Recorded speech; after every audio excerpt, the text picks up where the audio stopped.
माणिकराव कोकाटे यांच्या मंत्रिपदावर टाच येण्याची शक्यता, मकरंद पाटील किंवा अनिल पाटलांची वर्णी लागण्याची शक्यता, लोकशाही मराठीला सूत्रांची माहिती। राष्ट्रीय स्वयंसेवक संघाशी संबंधित तरुण भारत या वृत्तपत्राने उपटले वादग्रस्त मंत्री आणि आमदारांचे कान।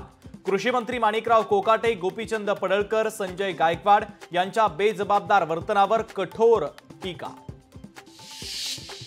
शिंदेंच्या नगरविकास खात्याकडे फडणवीसांची नजर, मोठ्या निधीसाठी लागणार फडणवीसांची मंजुरी, सूत्रांची माहिती।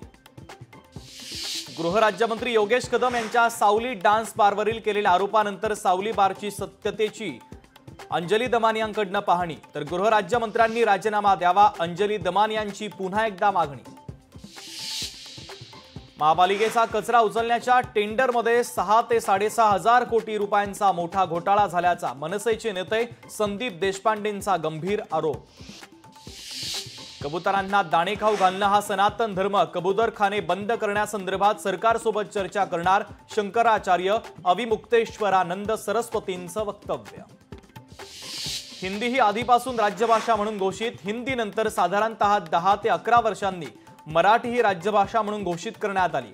शंकराचार्य अविमुक्तेश्वरानंद सरस्वतींचं महत्त्वाचं विधान। पुण्यातील गुडलक कॅफेचं बॅडलक, काचेच्या तुकड्यानंतर आता भुर्जीमध्ये सापडलं झुरळ।